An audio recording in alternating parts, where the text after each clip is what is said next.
Hello there everyone, and welcome to another edition of Lydia's Crafty Corner with me, Lydia, in my little crafty corner.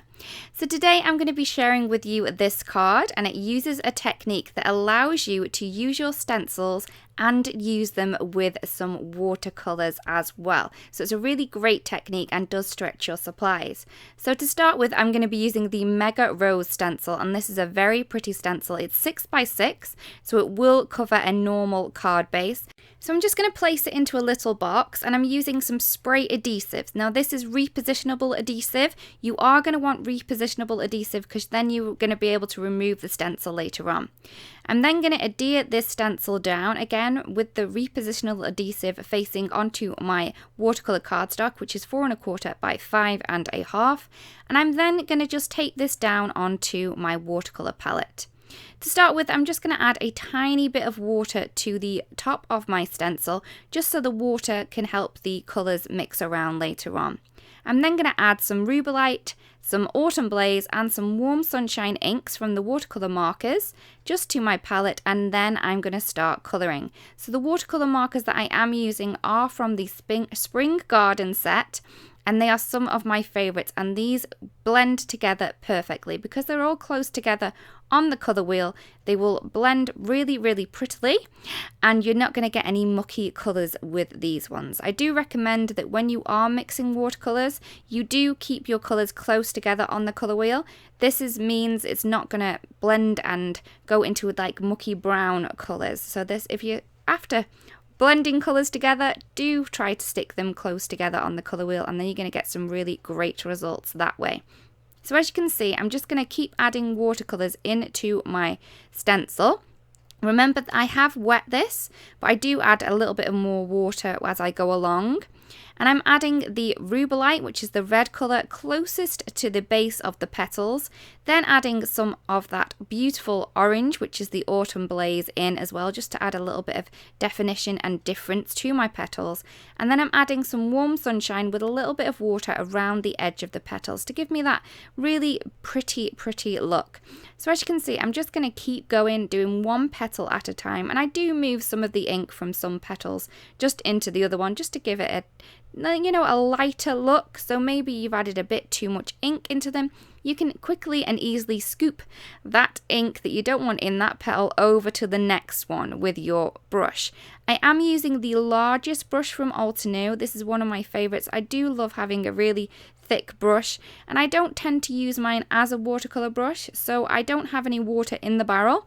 I just tend to take water from a pot that I do have at the side of me and use it this way. I do find that I have more control this way, but I know a lot of people do prefer the water brush because it is quick and easy. When I am happy with my beautiful blending on my rose, I am just going to let this dry. Once it's nice and dry, I'm then going to remove the stencil. Now this is a little bit tricky as we've put the repositionable adhesive down, and sometimes it does want to stick a little bit too much to your cardstock, as I had here. So all I've done is I'm just taking my heat tool and I'm just gently warming the back side of this just to melt that adhesive a little bit. You don't want to add too much heat, as you may burn or melt your stencil, and that's not what you want, so you need to be a little bit careful when doing this. Once I've done that, I'm then going to move on to my sentiment, and I'm going to be using this Mega Love die, and this goes through my mini blossom, which I'm really happy about. So I'm just going to cut this out of some black cardstock, and I did end up cutting it 4 times as well. So once it is nicely cut, you're just going to want to remove that very gently, because some of these pieces here are very delicate. And I'm just going to remove the inner little pieces as well that have stuck in. So once I've done that and I have 4 cut, I'm then going to add some adhesive to the back of 2 of them. So I'm just going to pop them back in my box, but this time I'm using some permanent spray adhesive. I do find that this works really well for little tiny die cuts such as this.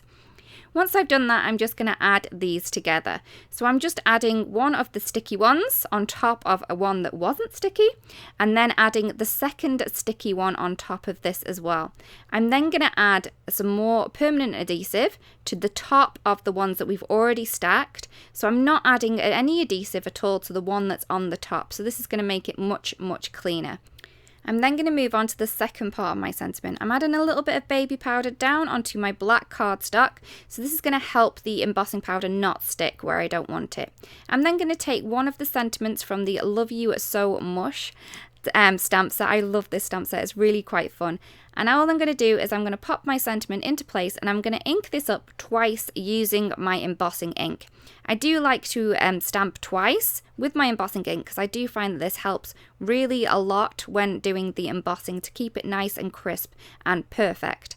So once that has been stamped, I'm just going to add over some pure white embossing powder, and I'm going to heat set that so it's lovely and beautiful. I'm then going to add my panel, my watercolor panel, onto a black card base. I did trim around the edges a little just to make it a little bit smaller, so it's 4 by 5 1/4. I've added this on with some super sticky tape because I do find that super sticky tape does stick watercolor cardstock down a lot better. I'm then going to adhere my stack sentiment, and again, because I'm going onto watercolor cardstock, I'm using a little bit of wet glue just to give me more of a permanent bond with this. So once it's in nicely in place, I'm going to hold this down a little bit just to make sure it stays there. Then for the little sentiment that we just stamped, and I've trimmed this down, I'm just going to add a little bit of foam tape onto this edge here.